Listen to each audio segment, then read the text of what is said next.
Hey everyone, welcome to programming Vidya. और इस video में हम लोग बात करने वाले हैं हैकर रैंक की down to zero second problem के कोड के बारे में। ठीक है, तो लास्ट वीडियो में हमने डिस्कस किया था कि हम लोग इस प्रॉब्लम को क्यू से सॉल्व कर सकते हैं, और मैंने आपको कहा था कि आप डीपी से इस क्यू वाले सोल्यूशन को ऑप्टिमाइज करना, अदरवाइज टीएल आएगा, राइट।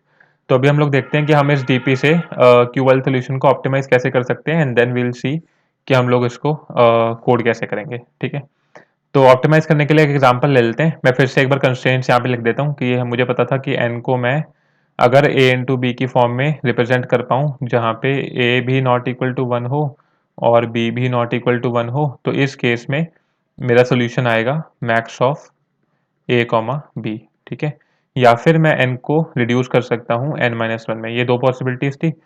तो एक काम करते हैं, ट्राई करते हैं कि n is equal to six है तो क्या होने वाला था कि n is equal to six है, तो मैंने कहा था कि सिक्स हम क्यू में डाल देंगे, और इस पे पहुंचने के लिए जितने स्टेप्स लगे हैं वो है जीरो, क्यों अभी अभी हमने कोई स्टेप नहीं यूज किया है, राइट। उसके बाद मैंने कहा कि मैंने सिक्स को क्यू से हटा दिया, और ये सिक्स मेरा कन्वर्ट हो सकता है थ्री इंटू टू में, या फिर ये कन्वर्ट हो सकता है फाइव में। ठीक है, थ्री और टू के केस में मैक्सिमम थ्री होगा, तो मैंने थ्री को क्यू में पुश कर दिया और मैंने फाइव को क्यू में पुश कर दिया। फिर मैंने थ्री को पॉप किया, तो मैंने कहा कि ये मेरा कन्वर्ट हो सकता है थ्री इंटू वन में या फिर वन इंटू थ्री में। ये वैलिड टेस्ट केसेस नहीं है, बिकॉज ए वन नहीं होना चाहिए और बी भी वन नहीं होना चाहिए। तो मेरा थ्री कन्वर्ट होगा किस में, टू में। तो फिर मैंने कहा कि ठीक है, मैं टू को पुश कर देता हूँ यहाँ पे। फिर मैंने फाइव को पॉप किया, और फाइव मेरा कन्वर्ट हो सकता है या तो वही वन इंटू फाइव में या फाइव इंटू वन में, राइट, वन इंटू फाइव में या फाइव इंटू वन में, या फिर फोर में। तो ये वैलिड टेस्ट केसेस नहीं है बिकॉज ऑफ दिस, एंड इसके लिए मैंने फोर लिया और फोर को मैंने पुश कर दिया। तो एक बार नंबर ऑफ स्टेप्स भी लिख लेते हैं। सिक्स के केस में जीरो स्टेप्स थे, फाइव और थ्री के केस में वन स्टेप पहुंच रहे थे, टू के केस में थ्री से आगे गया हूँ तो मैं सेकंड स्टेप में पहुंचूंगा, और फोर भी मैं फाइव से गया हूँ तो one plus one two step में पहुंचूंगा फोर में भी। ठीक है, तो बेसिकली टू और फोर में दो दो स्टेप्स में मैं पहुंच रहा हूँ। उसके बाद बात आई कि मैंने टू को पॉप करा, टू को पॉप करा क्यू से, तो इस केस में मैंने टू को कन्वर्ट कर सकता हूँ वन इंटू टू में या फिर टू इंटू वन में, जो कि वैलिड टेस्ट केस नहीं है, या फिर वन में। तो मैंने वन को पुश कर दिया और यहाँ तक मैं पहुंचा तीन स्टेप्स के अंदर, क्योंकि यहाँ तक दो स्टेप में पहुंचा था, तो टू प्लस वन थ्री। उसके बाद मैंने फोर को पॉप करा, फोर को पॉप करा तो इसको मैं कन्वर्ट कर सकता हूँ टू इंटू टू में, या फिर मैं इसको कन्वर्ट कर सकता हूँ थ्री में। तो मैंने टू को पुश कर दिया और थ्री को पुश कर दिया, फोर के साथ नंबर ऑफ मूव्स थी टू, तो यहाँ पे बन गई थ्री और थ्री, राइट। अब इसके आगे हम चलते रहेंगे, और एक बात यह है कि बस अगर हम वन को पॉप करते हैं तो यहाँ मैं जीरो पुश कर दूंगा। चलो थोड़ा सा चल लेते हैं आगे। वन को पॉप करा, मैंने जीरो पुश कर दिया, ठीक है। जीरो के साथ नंबर ऑफ मूव्स हो गई फोर, और उसके बाद मैंने क्या करा, बस वन को पॉप करा तो जीरो मिल गया, एंड फिर मैंने टू को पॉप करा, टू को पॉप करा तो मेरा मिला वन, और मैंने वन को पुश कर दिया, यहाँ पे नंबर ऑफ मूव्स हो गई फोर। फिर मैंने थ्री को पॉप करा, राइट, थ्री को पॉप करा तो मुझे मिलेगा टू, तो थ्री को पॉप करा, मुझे मिला यहाँ पे टू, ये वन था मेरा, ठीक है। यहाँ मिला मुझे टू, नंबर ऑफ मूव्स मुझे मिल गई फोर, ठीक है। अब बात यह है कि उसके बाद मुझे जीरो मिल गया, थ्री को मैं पॉप कर चुका हूँ, मुझे जीरो मिल गया, नंबर ऑफ मूव्स फोर मिल गई, तो मैंने इस फोर को प्रिंट कर दिया कि ये मेरा फाइनल आंसर है। अब पॉइंट क्या है, पॉइंट ये है कि देखो, यहाँ पे मेरा थ्री क्यू में गया था और यहाँ पे मेरा फिर से थ्री क्यू में गया, ठीक है। तो इसका मतलब क्या है कि मेरा सब प्रॉब्लम्स रिपीट हो रही हैं। यहाँ पे मेरी थ्री वाली सब प्रॉब्लम थी और यहाँ पे मेरी थ्री वाली सब प्रॉब्लम है, क्योंकि मुझे पता है थ्री टू में जाएगा, टू वन में जाएगा, वन जीरो में जाएगा। तो बेसिकली यही वाला सब ट्री जो थ्री से यहाँ पे गया था, three two one zero, three two one zero, ये मेरा रिपीट हो रहा है। इस रिपीटेशन को मुझे डीपी से सॉल्व करना है, राइट। तो मैं क्या करूंगा, मैं जब भी इस क्यू में पुश कर रहा हूँ, ठीक है, उस टाइम पे मैं चेक करूंगा कि क्या ये मैं क्यू में पहले पुश कर चुका हूँ, और अगर मैं पुश कर चुका हूँ पहले तो मैं उसको दोबारा क्यू में पुश नहीं करूंगा, ठीक है। फॉर एग्जाम्पल, अगर मैं सिक्स से स्टार्ट करता हूँ तो मैं चेक करूंगा कि चलो ठीक है, सिक्स तो ठीक है, नॉर्मल है, और मैं क्या क्या करता हूँ, मैं एक डीपी एरे बना लेता हूँ। तो मैंने एक डीपी एरे बना लिया, एक डीपी एरे बना लिया जिसमें मेरे नंबर ऑफ इस टाइप का, मतलब जीरो वन टू थ्री करके जितने टोटल नंबर ऑफ एलिमेंट्स मेरे हो सकते हैं, मैक्सिमम मेरे जो है टेन की पावर सिक्स की रेंज है। तो जो मैक्सिमम मेरा नंबर आ सकता है टेन की पावर सिक्स तक का आ सकता है, तो अप टू मैंने कर दिया यहाँ टेन की पावर सिक्स, ठीक है। मतलब थोड़ा सा लिख लेते हैं, जैसे four and then five and then ten की पावर सिक्स तक मेरा जा रहा है। सबको मैंने जीरो से इनिशियलाइज कर दिया इनिशियली, ओके। तो इन सबको मैंने इनिशियलाइज कर दिया जीरो से। अभी जीरो का मतलब क्या है कि अभी तक मेरे नंबर ऑफ स्टेप्स जो हैं वो जीरो हैं हर केस में। यहाँ मैं 6 भी ले लेता हूँ बिकॉज हम लोग 6 से चल रहे हैं, ठीक है। तो इनिशियली मैंने कहा कि डीपी सबका 0 था क्योंकि नंबर ऑफ स्टेप्स हमें यहाँ रिवर्स ऑर्डर में जाना है अब, बिकॉज मैंने 6 से स्टार्ट करा है कि मुझे नंबर ऑफ स्टेप्स भरने हैं कि 5 तक पहुंचने के लिए मुझे कितने स्टेप्स चाहिए, 4 तक पहुंचने के लिए कितने स्टेप्स चाहिए, ये सब मैं डीपी में भरूंगा, ठीक है। ओके, तो अब बात करते हैं आगे। तो अगर मैं फिर से 6 से स्टार्ट करता हूँ, ठीक है, और मैं क्यू बना रहा हूँ, तो मैं क्या चेक करूंगा? मैं चेक करूंगा कि 6 तो मैंने क्यू में पुश कर दिया, ठीक है, पहला तो मैंने पुश कर दिया। उसके बाद मैं चेक करूंगा कि 6 को मैं डिवाइड कर सकता हूँ, मुझे पता है 3 में और 5 में। तो मैं चेक करूंगा क्या मेरा डीपी ऑफ 3 0 है। अगर है तो ठीक है, मैं डीपी ऑफ मतलब मैं 3 को क्यू में पुश कर दूंगा और मैं डीपी ऑफ 3 में डालूंगा नंबर ऑफ स्टेप्स। अब यहाँ पे 0 स्टेप्स थे, यहाँ पे आया नंबर ऑफ स्टेप्स 1, तो मैं डीपी ऑफ 3 में कहूंगा कि यहाँ पे 0 नहीं होगा, तो डीपी ऑफ 3 को अपडेट कर देते हैं, यहाँ पे 0 नहीं होगा, 3 तक मैं पहुंच सकता हूँ 1 स्टेप में, ठीक है। उसके बाद आया मेरा 5, राइट, क्योंकि 5 आ रहा था।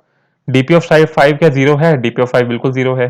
तो मैंने क्या करा, मैंने इसको हटा दिया और मैंने बोल दिया डीपी ऑफ 5 में करूंगा 1, क्योंकि यहाँ पे मैं वन स्टेप में पहुंच सकता हूँ। ओके, ये मैं पॉप कर चुका हूँ। फिर मैंने 3 को पॉप किया, 3 को पॉप किया तो मुझे मिला 2, ठीक है। क्या डीपी ऑफ 2 0 है? बिल्कुल है। तो मैं 2 को क्यू में पुश करूंगा, इसमें पहुंच सकता हूँ 2 स्टेप्स में, तो मैं डीपी ऑफ 2 में डाल दूंगा 2, ठीक है। यहाँ नंबर ऑफ स्टेप्स अपडेट होंगे। उसके बाद मैं 5 को पॉप करूंगा, 5 को पॉप करा तो 5 से मुझे मिला 4। क्या डीपी ऑफ 4 0 है? बिल्कुल है। तो मैंने 4 को यहाँ पुश कर दिया, नंबर ऑफ स्टेप्स आ गए मेरे 2, और डीपी ऑफ 4 में मैंने डाल दिया 2। तो डीपी ऑफ 4 में मैंने डाल दिया 2। तो इसका मतलब क्या है, ये चीज समझ आ रही है कि मतलब अगर मैं 6 से 4 पे जा रहा हूँ तो मुझे 2 स्टेप्स चाहिए, 1 और 2। 6 से अगर मैं 2 पे जा रहा हूँ तब भी मुझे 2 स्टेप्स चाहिए, 1 और 2। तो इसलिए मैंने ये स्टेप्स यहाँ पे लिख दिए हैं। हालांकि अगर मैं 6 से 3 पे जाता हूँ तो मैं एक स्टेप में पहुंच सकता हूँ, और 6 से 5 पे जाता हूँ तो मैं एक स्टेप में पहुंच सकता हूँ।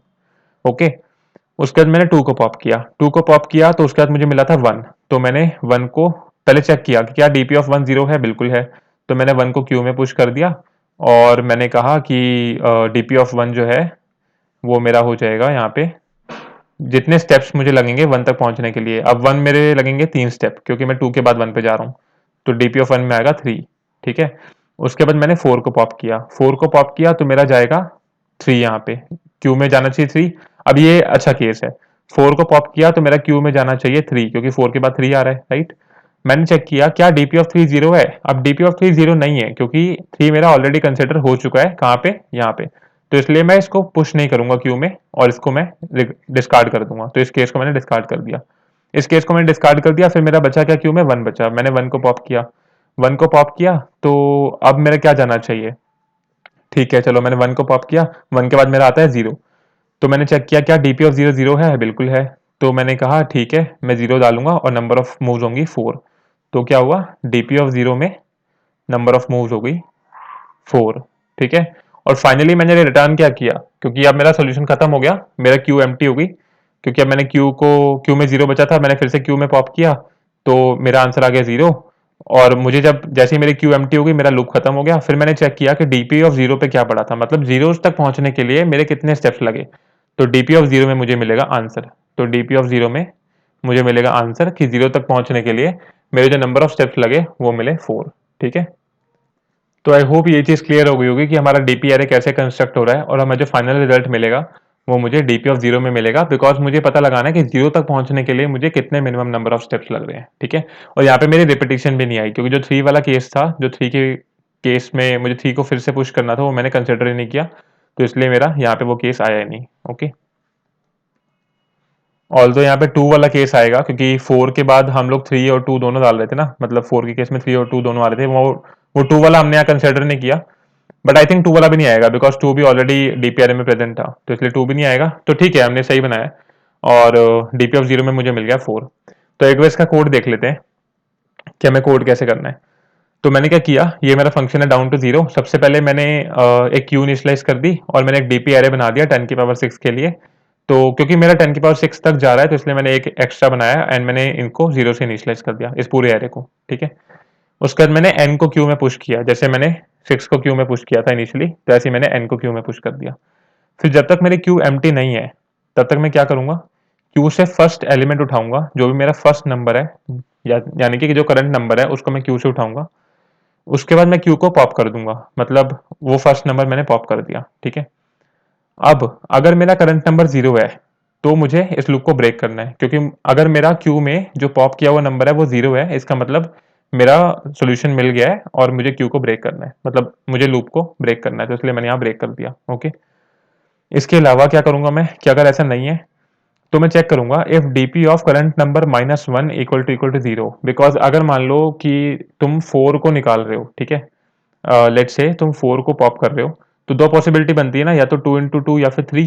तो एक तो यही है करंट नंबर -1, तो यही चेक किया हुआ है कि if DP of current number -1 equal to 0, अगर ये डीपी एरे में प्रेजेंट नहीं है तो मैंने इस नंबर को क्यू में पुश कर दिया और डीपी एरे में डाल दिया। और डीपी एरे में क्या डाला, करंट नंबर की जो डेप्थ थी, मतलब करंट नंबर का जो कह लो नंबर ऑफ मूव्स थे, उसमें 1 प्लस करके मैंने डीपी एरे में डाल दिया कि यहाँ तक पहुंचने में मुझे एक मूव एक्स्ट्रा लगेगा, राइट। क्योंकि push the current number -1 to the queue, तो मैंने करंट नंबर -1 को क्यू में डाल दिया, and the number of moves जो कि यहाँ तक पहुंचने के लिए थी करंट नंबर तक, +1 टू द डीपी एरे। क्योंकि जैसे मान लो कि अगर मैं 4 से जा रहा था ना 3 पे, तो 4 तक पहुंचने के लिए जो मूव्स थी वो मेरी थी 2, तो अब 3 तक पहुंचने के लिए जो मूव्स होंगी वो मिलेंगी 2 + 1 3। तो इस हिसाब से मैंने यहाँ डाल दिया। ओके, तो ये मेरा डीपीआरए कंस्ट्रक्ट हो गया। DP array of C N minus one is equal to, एक मिनट, हाँ, तो DP of C N minus one मेरा बन गया DP of C N plus one. Okay, उसके बाद मैंने क्या किया, मैंने सेकंड केस लिया जिसमें मुझे ए इंटू बी में ब्रेक करना है, राइट। तो इसके लिए मैंने क्या किया, मैंने एक लूप चला लिया for int i is equal to square root of C n और i greater than equal to 2 तक आई माइनस माइनस। अगर मेरा सी एन करंट नंबर जो है मेरा वो किसी भी आई से डिविजिबल है, ओके, क्योंकि मैंने यहाँ स्क्वायर रूट क्यों लिया है, क्योंकि लेट्स से कि अगर मेरा नंबर है 9, ठीक है, तो 3 × 3 9 है। ओके, तो 3 से बड़ा तो कोई भी नंबर नहीं हो सकता जो 9 को डिवाइड कर दे। हो सकता है कोई नंबर जो 9 को डिवाइड कर दे, 4 ले लो, 5 ले लो, 6 ले लो, 7 8 9, कोई भी नंबर नहीं है जो कि 9 को प्योरली डिवाइड करे, है ना। मिनिमम 3 ही हो सकता है, तो इसलिए मैंने 3 और उससे कम वाले सारे नंबर ले लिए, मतलब इसका जो स्क्वायर रूट है और उससे कम वाले सारे नंबर्स ले लिए 2 तक, क्योंकि 1 वाला हमें कंसिडर नहीं करना। इफ यू रिमेंबर, यहाँ पे हमने कंडीशन में था कि A 1 नहीं होना चाहिए और B 1 नहीं होना चाहिए, तो इसलिए मैंने इस स्क्वायर रूट से लेकर 2 तक सारे नंबर्स ले लिए और मैंने चेक करा कि if current number mod I equal to 0 हो सकता है और current number divided by i मेरा डीपी के अंदर प्रेजेंट नहीं है। क्योंकि अगर मान लो current number mod I equal to 0 हो रहा है, दैट मीन्स आई वो उसको डिवाइड कर पा रहा है ना। तो आई जब उसको डिवाइड कर पा रहा है तो मुझे क्या लेना है, मुझे max of a comma b लेना है, और max of a comma b क्या मिलेगा मेरे, वो मेरा मिलेगा c N divided by i. For example, अगर मेरा मान लो 9 है, ठीक है, अब मैंने कहा कि 9 जो है वो 9 को डिवाइड कर पा रहा है, ठीक है, तो अगर मैं 9 डिवाइडेड बाई 3 करूंगा तो ये मुझे मिलेगा 3, तो मेरा यही होगा ना मैक्सिमम नंबर। एक और एग्जांपल ले लेते हैं, मान लो 8 है, ठीक है, और मैंने कहा कि 8 जो है वो मेरा बनता है 4 × 2, ठीक है, और 8 का अगर मैं स्क्वायर रूट लूंगा तो वो मेरा बनेगा 2 पॉइंट कुछ करके बनेगा, कि 2 पॉइंट समथिंग बनेगा 8 का स्क्वायर रूट, राइट। तो उसको अगर मैं इंटीजर में कन्वर्ट करूंगा तो मेरा 2 ही कंसिडर होगा, ठीक है। तो अगर मैं 8 को 2 से डिवाइड करता हूँ तो मुझे मिलेगा 4, राइट। और अगर 4 × 2 में देखूं तो बड़ी वैल्यू क्या है, 4 है, तो डेफिनेटली मुझे बिगर वैल्यू मिल रही है, मतलब n को i से डिवाइड करके मुझे बिगर वैल्यू मिल रही है। तो मैंने चेक कर लिया कि c N divided by i जो बिगर वैल्यू है वो ऑलरेडी डीपी उसको कंसिडर नहीं कर चुके हम लोग, अगर उसका डीपी की वैल्यू 0 है तो मैंने क्यू में पुश कर दिया C N divided by i को, और फिर मैंने डीपी वैल्यू को इंक्रीमेंट कर दिया। मतलब ये सेम काम हो रहा है जो हमने ऊपर किया है कि क्यू में पुश कर दिया सी एन माइनस वन और DP of C N minus one is equal to DP of C N plus one.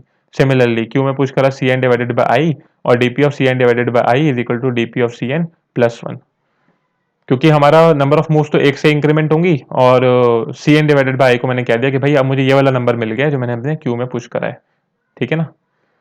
तो ये मेरा केस था, और जैसे ही मेरा ये क्यू एम्प्टी हो जाती है या फिर मेरा यहाँ पे ब्रेक हो जाता है 0 के केस में, तो मैं क्या करूंगा, मैं यहाँ आ जाऊंगा और फिर मैंने रिटर्न कर दिया the number of moves which are required to reduce n to 0 which is nothing but DP of 0। तो ये हम ऑलरेडी देख चुके हैं कि नंबर ऑफ मूव्स क्या होंगी, डीपी ऑफ 0 होंगी।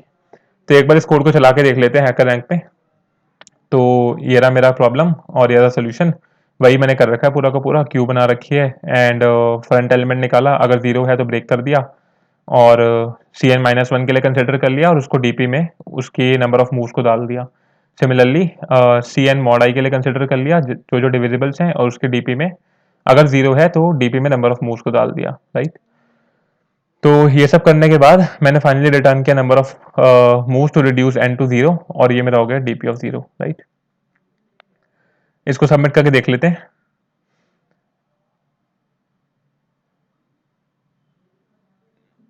तो लेट्स सी, एंड ये आप देख सकते हो कि मेरा ये पूरा सोल्यूशन सही है और मेरा प्रॉब्लम सॉल्व हो गया है, ठीक है। तो ये था सोल्यूशन हमारा किसका, हैकर रैंक की डाउन टू 0 सेकंड प्रॉब्लम का, राइट। एंड इसमें बस देखने वाली बात यही थी कि हमें डीपी एरे का कैसे यूज करना है। तो डीपी एरे में हम कुछ नहीं कर रहे, नंबर ऑफ मूव स्टोर कर रहे हैं जो कि हर एक एलिमेंट तक पहुंचने के लिए चाहिए, और हमने इसको उल्टा यूज किया है क्योंकि एन से हमने स्टार्ट करा है और वहां पे मूव तो 0 ही रहेंगी, और उसके आगे हम मूव्स को बढ़ते मतलब फिल करते गए। जैसे जैसे वो क्यू में पुश होता गया वैसे वैसे हम उसकी मूव्स को +1 करके डीपी एरे में फिल करते गए, और फाइनली हमने डीपी ऑफ 0 पे मुझे मिल गया कि 0 तक पहुंचने के लिए मुझे कितनी मूव्स चाहिए। और अगर कोई भी ऐसा एलिमेंट मुझे मिलता है जिसको मुझे क्यू में पुश करना है और वो मेरा ऑलरेडी डीपी एरे का पार्ट है, तो मुझे उसको क्यू में पुश नहीं करना, तो उस केस में मैं उसको डिस्कार्ड कर रहा हूँ। तो ये मैंने 2 चेक लगा रखे हैं कि अगर मेरा DP of C N minus one 0 है तभी मैं क्यू में पुश करूंगा, और यहाँ पे भी अगर मेरा DP of C N divided by I 0 है तभी मैं क्यू में पुश करूंगा, अदरवाइज नहीं करूंगा। फाइनली मैंने डीपी ऑफ 0 रिटर्न कर दिया। तो आई होप ये सोल्यूशन सबको क्लियर होगा, and let me know your feedback in the comments down below. And next video में हम एक और प्रॉब्लम को सॉल्व करेंगे, and if you want me to solve any problem then let me know that also in the comments down below, and yeah, I'll see you in the next video. Till then, have a good day. Bye bye.